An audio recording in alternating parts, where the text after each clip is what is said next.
There is a game that is played every day by millions of Americans. It's called the Urban Freeway Ordeal, or UFO. The object of the game is to get where you're going in a reasonable amount of time. Breakdown. Lane closed. 15-minute delay. Incident cleared.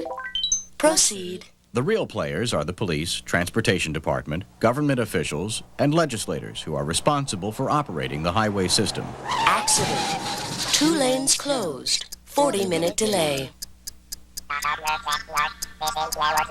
Insufficient response. Further delay. Editorial in tomorrow's paper. Incident cleared.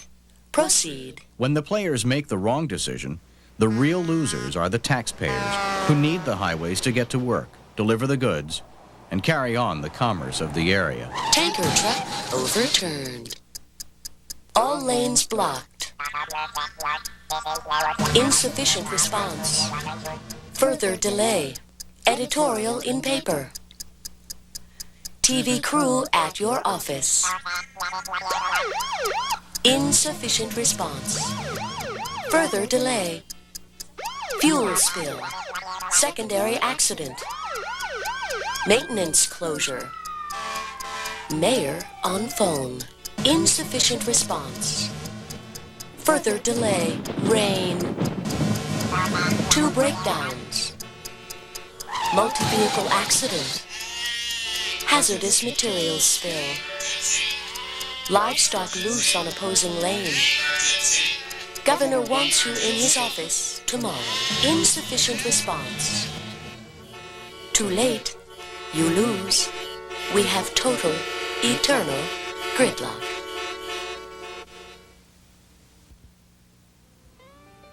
Fortunately, real life is nothing at all like UFO. It only seems that way sometimes. But the fact is that millions of dollars and thousands of hours are lost due to incidents on the nation's highways. In both rural and urban areas, capacity is strained by increasing traffic. The driving public is more aware of the effects of increasing delays. They demand that something be done by the people whose responsibility it is to keep the roads open. That something is freeway incident management. But how serious is the problem? Truck incidents on the Washington, D.C. Beltway cause $10 million a year in delay, accident, and cleanup costs. Freeway incidents of all types in California cost $100 million a year.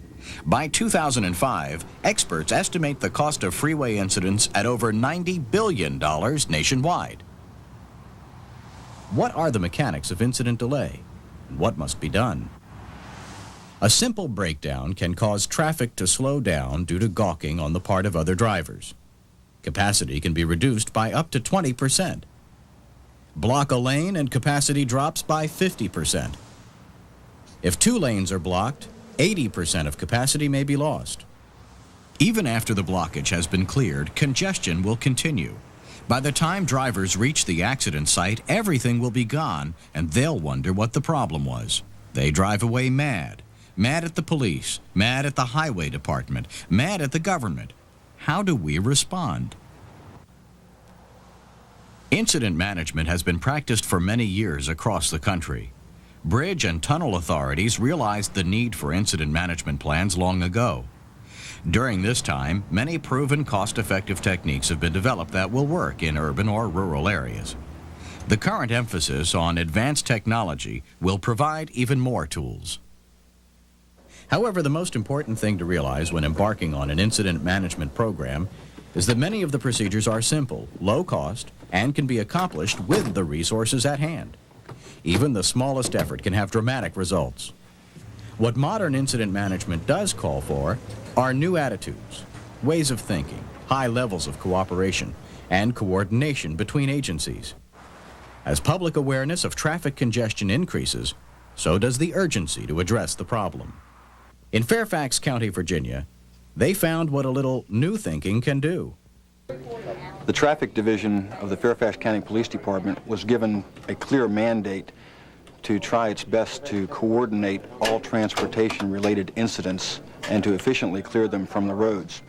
This is something that hadn't been done before. Each entity, the Virginia State Police, the Fairfax County Police, the Fire and Rescue Services, and the Virginia Department of Transportation handled their own portions of an incident pretty much isolated from each other. What we found was that by talking to each other, we could more readily resolve these incidents and prevent some of the ones that were occurring. This was accomplished just by simple communication.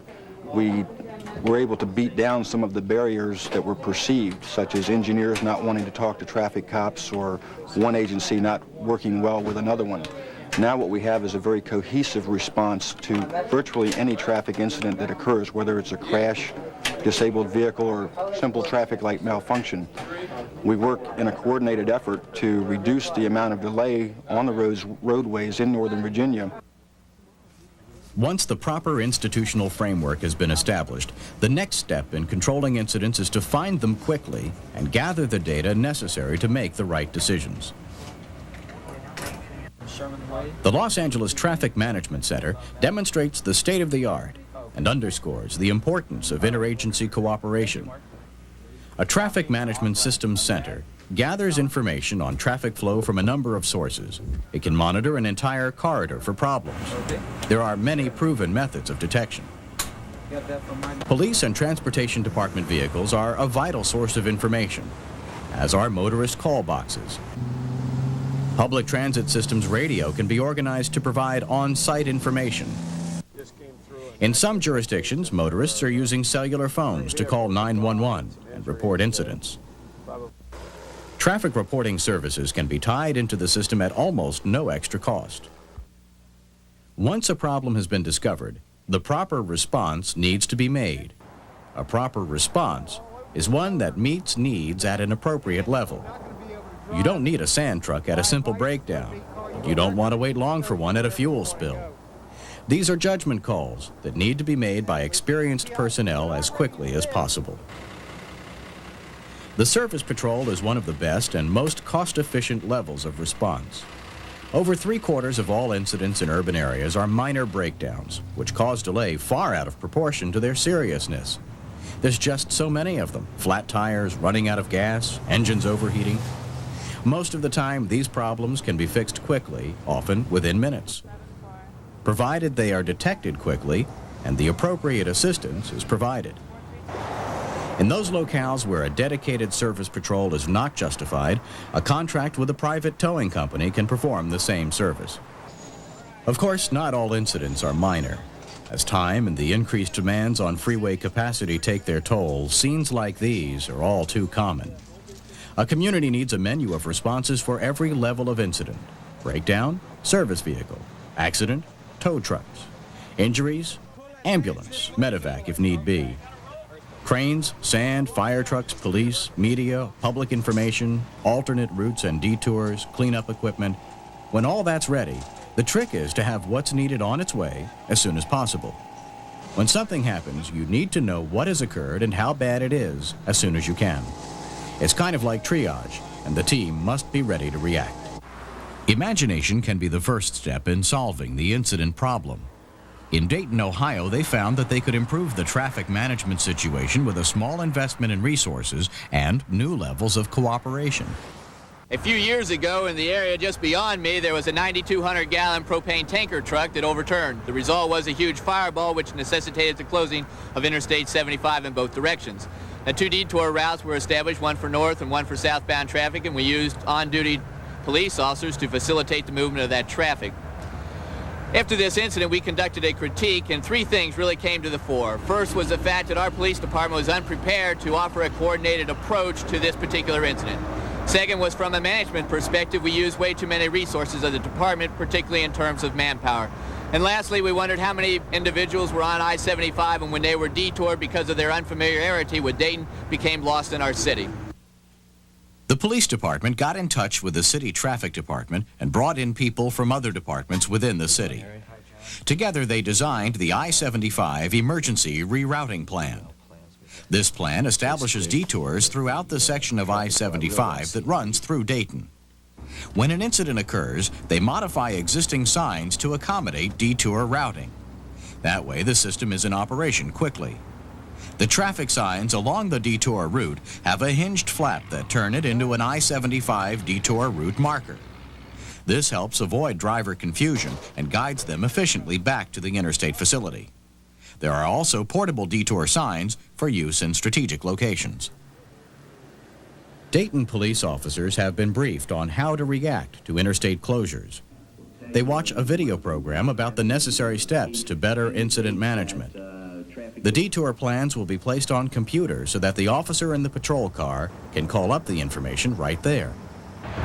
Freeway incident management should not be just for those large metropolitan areas. When law enforcement managers and traffic engineers get together and cooperate one with another, both small and medium-sized cities such as Dayton, Ohio, can come up with a plan that would fit their particular needs.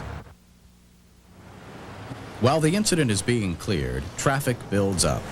Congestion has a way of feeding on itself.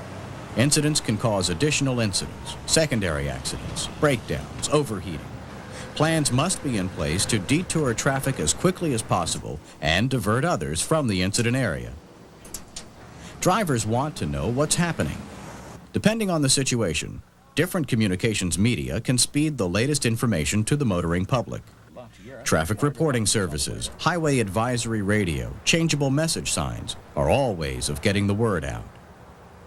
Effective, coordinated traffic management goes a long way toward minimizing disruption of schedules and deliveries. Studies also show that driver frustration decreases sharply if people know what's going on. Rural areas are not exempt from the need for coordinated incident management. The collapse of the Schoharie Bridge on the New York State Thruway showed the impact that a major incident in a rural area can have on adjoining communities. The 559-mile New York State Thruway is the major interstate highway in New York that serves not only the urban areas but the bulk of the rural areas as well. One of the major tasks after the collapse of the Schoharie Creek Bridge in 1987 was to develop an immediate detour plan that would serve not only the cars but the heavy trucking traffic that was using the Thruway prior to that time. We learned very quickly from this incident that to have put such a detour plan in place before the fact, in other words, to have done some incident management, would have been a far better and quicker approach to solving that kind of a problem than to be doing it after the fact once the bridge collapsed. Developing a plan is important. Maintaining and updating it on a regular basis is even more important. Periodic meetings attended by all the agencies involved in operating the corridor are an important part of plan management. This is a forum for people to air new ideas, suggest improvements, and analyze past performance. Each incident responded to provides a gauge on how well the plan is operating. In addition, simulations can be run to help be ready for major events that have to be coped with. Not all incidents are bolts from the blue. Many can be planned for well in advance. Every summer, the corridor between Washington, Baltimore, and the beach at Ocean City, Maryland is jammed with cars heading east on Friday and west on Sunday. Every year, from late spring to early fall, hundreds of thousands of people rush to Maryland's beaches on our beautiful eastern shore. They've created some of the worst traffic jams in the history of our state. They all seem to travel at the same time. Our governor asked us to get together and come up with a program that would make that trip easier and safer. We organized a team with local government, state government, police, and transportation officials. We call our program Reach the Beach. We made the trip a little more pleasant and a little bit safer for everyone. A master plan was developed to increase and maintain corridor capacity that consisted of two main thrusts. The first was to upgrade existing roads. The second was to institute incident management. The road improvements included widening sections of highway, replacing signalized intersections with interchanges, and construction of new bridges. The incident management portion of the plan consists of a multi-jurisdictional task force and a field operations unit managed from the Reach the Beach Communication Center at the Chesapeake Bay Bridge. We begin our operations around noon on Friday when traffic begins to pick up heavily. We have a communications network established all along the corridor between the State Highway Administration, the Maryland State Police, and other agencies to keep us informed of any problems which occur. Most of our incidents do involve cars and not heavy vehicles, so we don't have to have a lot of emergency equipment pre-positioned to get heavy loads out of the way, although it is available if we need it. We have courtesy patrol vehicles, including motorcycles and SHA vans with push bumpers, arrow boards, water jugs, jumper cables, and other equipment to help get vehicles off the road and into a safe position. We have incident management plans in case a major incident occurs, and also plans to help emergency vehicles get along the back roads to and from the hospital areas. State police motorcycles can quickly get to an incident, and we have an airplane in the air conducting aerial surveillance. All this ties together to keep us well informed and respond quickly to an incident. Accurate communications is vital to effective incident management. Information must flow from the site of an incident to the communication center, to the response team, then to the motoring public. Whenever there's an incident along the corridor, we have to get information to people for two reasons. First of all, if possible, we want to try and divert them around the incident, get them on an alternate route. And second, we want to lower their frustration level. Nothing is worse than sitting in a queue of traffic and not knowing why, or not knowing what's going on ahead of you. We use two important communications tools, the variable message sign and the traveler's advisory radio. These can be programmed from our traffic information center and provide up-to-the-minute information. We have a representative from Metro Traffic Control, the nation's largest traffic reporting service at the TIC, and he provides information to commercial radio stations in both the Baltimore and Washington markets. We have an 800 number that people can call into for the latest traffic information along the beach corridor, and every weekend we receive thousands and thousands of calls. We feel that we must be doing something right. I've seen a lot of complimentary letters from grateful motorists, and I've seen wonderfully complimentary editorials in the newspapers. As we've seen, a successful incident management program can range from a very simple, low-cost approach to a highly sophisticated system such as Reach the Beach. But regardless of the level of sophistication, all programs share a common framework, a means to detect and verify that an incident has occurred, a pre-planned response appropriate to the size and type of incident, an efficient, coordinated on-site effort to clear the incident quickly, a method to get information out to the driving public. Successful incident management programs play an important part in keeping the traffic moving on our nation's highways. It's a major task and an increasingly necessary one as the demand on our roadways continues to rise. There's no avoiding the reality and urgency of the situation. More cars and trucks crowd the highways every year. Accidents are going to happen. There are always going to be breakdowns. We'll never be able to control that. What we can control is how effectively we deal with incidents and how the public feels about our efforts. Successful incident management is a proven way to save time, money, lives, and keep the traffic rolling.